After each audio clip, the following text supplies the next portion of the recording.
नमस्कार, capital TV देख रहे हैं आप। मैं हूं आपके साथ पूजा। ब्रेकिंग नाउ में बड़ी खबर आपको बता रहे हैं। कल देर शाम जो दिल्ली के लाल किले के पास कार के अंदर धमाका हुआ था, वो एक आतंकी हमला था जिसकी लगभग पुष्टि हो चुकी है। जांच एजेंसियां अलग अलग एंगल से अपनी जांच में जुट गई है और पीएम मोदी ने भी दो टूक संदेश दे दिया है। दरअसल आज पीएम मोदी भूटान के दौरे पर थे और उन्होंने कहा कि मैं यहाँ पे भारी मन से तो आया हूं, कल रात से मैं लगातार जांच एजेंसियों के कांटेक्ट में हूं, लेकिन जो भी साजिश करता है, जिसकी भी साजिश है, उसे बख्शा नहीं जाएगा। साथ ही राजनाथ सिंह हो, अमित शाह हो, तमाम बड़े नेताओं की तरफ से यह बयान सामने आ चुका है कि हर एक एंगल की जांच चल रही है और साजिशकर्ता को बख्शा नहीं जाएगा। इसी बीच बड़ी खबर आपको बता दें, अमित शाह इस पूरे मामले पे नजर बनाए हुए हैं। कल शाम से ही वो लगातार, पहले वो अस्पताल गए, फिर वो हमले वाली जगह पे जाके उन्होंने दौरा किया, लगातार आईबी चीफ से कांटेक्ट में है और अभी उनके आवास में करीब 1.5 घंटे तक लंबी मीटिंग चली। अब मीटिंग खत्म हो गई है, यानी कि आगे की रणनीति बनाई जा रही है। तो कल देर शाम से लेके अभी तक क्या क्या डेवलपमेंट है, एक एक अपडेट आपको बताएंगे। मेरे साथ जुड़े हुए हैं कैपिटल टीवी के editor in chief doctor Manish Kumar. Sir, सबसे पहला सवाल पीएम मोदी से जुड़ा है, क्योंकि बहुत लोग ये सवाल खड़े कर रहे हैं कितना बड़ा हमला हो गया, पीएम मोदी भूटान चले गए, उन्होंने वहां से ही कड़ा संदेश दे दिया है। देखिए, उन्होंने वही बात कही जो पहलगाम हमले के बाद उन्होंने बिहार में जाकर के कहा था कि जो लोगों ने इस काम को अंजाम दिया है वो कहीं भी हो, उनको छोड़ा नहीं जाएगा। मतलब आप ये समझ लीजिए कि ऑपरेशन सिंदूर पार्ट 2 कभी भी किसी भी वक्त शुरू हो सकता है। इसके कारण ये है क्योंकि ये जो धमाका हुआ है, कल रात ही हमने कहा था कि जो मॉडस ऑपरेंडी नजर आ रहा है, जो इंटेंसिटी नजर आ रहा है, उससे ये साफ है कि ये एक फिदायीन हमला है, ये खुदकुश हमला है, ये एक सुसाइड अटैक है। और इसके पीछे अब पूरा नेटवर्क सामने आ गया है कि ये काम जैसे मोहम्मद के स्लीपर सेल के द्वारा किया गया और कोई आज की बात नहीं, एक लंबी प्लानिंग के साथ ये काम किया गया। और इस बार जो इस्तेमाल किया गया वो कोई मदरसा छाप जिहादियों का नहीं, ये व्हाइट कॉलर जिहादी हैं जो डॉक्टर्स हैं। अब तक 5-7 बड़े बड़े नामचीन डॉक्टरों को गिरफ्तार में लिया गया है। और इस बात को आप समझिए कि ये जो पूरी घटना घटी है, जो थ्योरी जो आईबी की तरफ से पुलिस के सोर्सेस के द्वारा बताया जा रहा है कि कल सवेरे सवेरे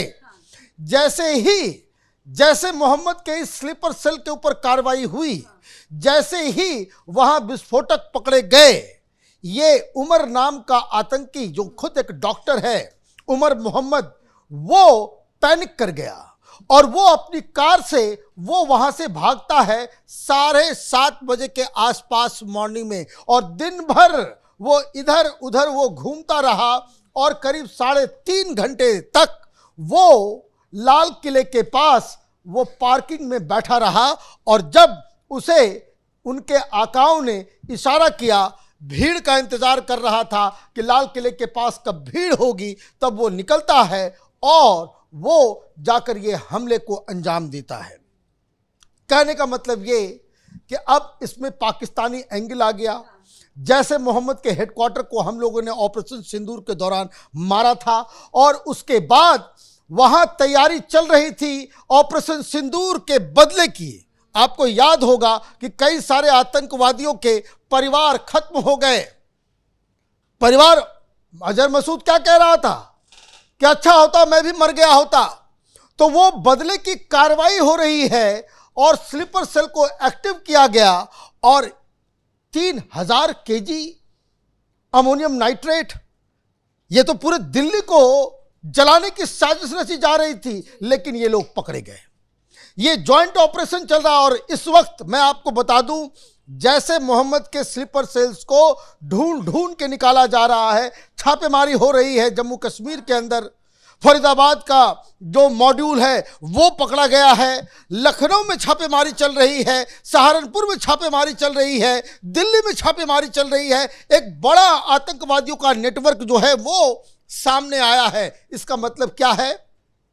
इसका मतलब यह है कि कल रात से जो लगातार तमाम एजेंसियां बातचीत कर रही है और अमित शाह की जो के घर पे जो इस वक्त मीटिंग हुई है उसमें कोऑर्डिनेट करके किस तरीके से ये तमाम स्लीपर सेल्स को, क्योंकि ये स्ट्रेटजी 2008-2009 वाली है जो पाकिस्तान ने उस वक्त अपनाया था कि जम्मू कश्मीर से टेररिज्म को निकाल के आप मेन लैंड में लेकर के आइए। उस समय इंडियन मुजाहिदीन नाम का जो सिमी का एक विंग था जो आजकल पीएफआई है, पीएफआई पहले सिमी हुआ करता था, उसके ही लोग, और पीएफआई को आपने बैन किया तो ये तो होना ही था। एक फॉल बैक, एक अटैक, एक बदले की कार्रवाई इन आतंकवादियों के द्वारा किया जाना ही था, लेकिन गनीमत ये रही कि हमने उस साजिश को वो लोग अंजाम दे सकते। हमने उनके विस्फोटक के जो पूरे जखीरे को हम लोगों ने पकड़ लिया। अब गिरफ्तारी कहां कहां हो रही है, अब आप इस चीज को देखिए, और बहुत ही ये सेंसिटिव मसला है।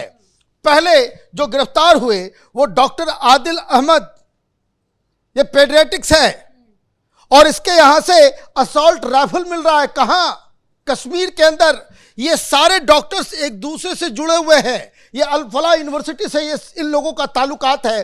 तो किस तरीके से ये नेटवर्क वहां पुलवामा में, अनंतनाग में डॉक्टर्स काम कर रहे हैं, और एक्शन कहां हो रहा है? ये फरीदाबाद के अंदर। इसको गिरफ्तार किया गया। मुजम्मिल शकील, ये भी एक डॉक्टर है, ये एनेस्थीसिया देने वाला डॉक्टर है, और इसके ही पास से 2900 केजी मतलब 3 टन विस्फोटक इसके घर से मिले, इसको भी गिरफ्तार कर लिया गया। साथ ही साथ आईडी मेकिंग डिवाइसेस वहां पे उसके पास से मिले, मतलब विस्फोटक आ चुका था एनसीआर के अंदर, आईडीज आ गए थे, टाइमर्स आ गए थे, बकायदा वो वॉचेस जिसके द्वारा इसको ट्रिगर किया जाता है, ये सारी चीजें वो एनसीआर में आकर के मौजूद थे। ये कभी भी दिल्ली के ऊपर एक बड़ा सीरियल ब्लास्ट की तैयारी हो रही थी जो अंजाम दिया जा सकता था, लेकिन टिप हमें जम्मू कश्मीर के पुलिस ने दिया, और उसके बाद ये जॉइंट ऑपरेशन के तहत ये लोग पकड़े गए। और इसी में वो उमर पैनिक कर गया, कार उठाया, उसके पास जो कुछ भी सामान था वो लेकर के दिल्ली में आ गया, और पाकिस्तान से अपने आकाओं के आदेश का इंतजार करता रहा। और जब भीड़ बढ़ी तो लाल किले के सामने उसने इसे अंजाम दिया। एक और डॉक्टर शाहीन शाहिदा, ये लखनऊ के लालगंज की रहने वाली है, उसको भी गिरफ्तार किया गया है। ये क्या कर रही है भाई? महिला डॉक्टर है और इसके पास से भी हथियार निकल रहे हैं, उसके कार से हथियार निकला है। आप ये समझिए कि किस तरह की साजिश रची जा रही है। और इसके बारे में यह बताया जा रहा है जमातुल मोमनात, इसका मतलब यह हुआ कि जो जैसे मोहम्मद का जो फीमेल भी विंग है, मतलब यह कि हिंदुस्तान में मर्द तो मर्द जिहादी, फीमेलों को भी रिक्रूट किया जा रहा है पाकिस्तानी आतंकवादी संगठनों के द्वारा। इसमें डॉक्टर्स हैं। ये बताइए, ये डॉक्टर एक होता है भाई कि अनपढ़ गंवार बेरोजगार, जो थ्योरी देने वाले लोग, बहके हुए नौजवान हैं, मिसगाइडेड यूथ है, बेरोजगारी की वजह से आतंकवादी बन जा रहे हैं। ये पढ़े लिखे एमबीबीएस डॉक्टर्स हैं ये लोग। ये लखनऊ में लेक्चरर थी। इन सब के साथ से ये निकल रहा है, और इसके ऊपर ये बताया जा रहा है कि ये सीधे सीधे ये सादिया अजहर के कंसल्ट में थी, क्योंकि जो जैसे मोहम्मद का जो वुमेन विंग है वो चलाती है सादिया अजहर। और ये कौन है? ये मसूद अजहर की बहन है, और इनके ऊपर देश के अंदर महिलाओं को जिहादी बनाने का जो है वो इंचार्ज वो थी, तो इनको भी पकड़ा गया है। एक डॉक्टर अहमद मोइद्दीन सईद एमबीबीएस, ये चाइना से एमबीबीएस करके आया है। और देखिए, इस गद्दारों को हम लोग देश के अंदर इन सांपों को पाल के रखते हैं, अलग अलग जगह सरकारी नौकरी देते हैं, हर जगह ये लोग, इनके पास से भी वेपन मिला, और इनके पास बॉम्ब बनाने की सारी टेक्नोलॉजी का सिस्टम मिला है, इसलिए इनको भी गिरफ्तार किया गया है। एक और जो मारा गया मोहम्मद उमर, ये भी डॉक्टर है, फ्राइडे को अपनी भाभी को उसने फोन किया था। उनको समझ में आ रहा था कि हम लोग अब पकड़े जाएंगे, और अपनी भाभी को उसने कहा था कि हम लाइब्रेरी में हैं आजकल, इसलिए फोन मत करना। देखिए कौन सी लाइब्रेरी में कौन सी किताब ये पढ़ रहा था कि इस तरह के कुकर्म को जो है इसने अंजाम दिया और 72 हीरो के पास चला गया। ये कहानी है। तो इसका मतलब यह है कि ये दिन के उजाले की तरह साफ है।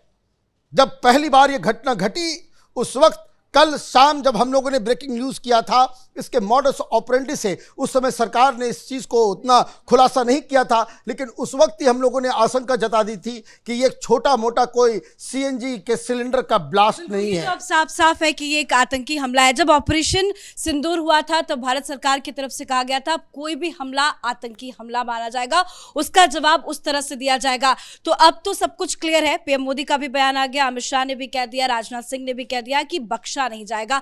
अब आगे क्या? आगे यही है कि एक बार इन्वेस्टिगेशन इसका पूरी तरीके से हो जाए, जैसे मोहम्मद ने कैसे इसके पीछे है वो साबित हो जाएगा, और उसके बाद वही होगा जो उरी के बाद हुआ, जो पुलवामा के बाद हुआ, जो पहलगाम के बाद हुआ, वही लाल किले के इस हमले से ये 10/11 उसको बकायदा अवेंज किया जाएगा। जिन लोगों ने ये कुकर्म किया है उसको बकायदा न्याय देने की बात की जाएगी। धन्यवाद सर अपडेट के लिए। तो हर एक एंगल की जांच चल रही है, हर जांच एजेंसियां एक्टिव है, अमित शाह एक्टिव है, राजनाथ सिंह का बयान आ गया, और आज पीएम मोदी ने भूटान से भी बड़ा बयान देते हुए कह दिया कि जो भी इसके पीछे है उसे बख्शा नहीं जाएगा। इस बड़ी खबर में मेरे साथ फिलहाल इतना ही। कैमरा पर्सन रवि के साथ मैं पूजा, कैपिटल टीवी।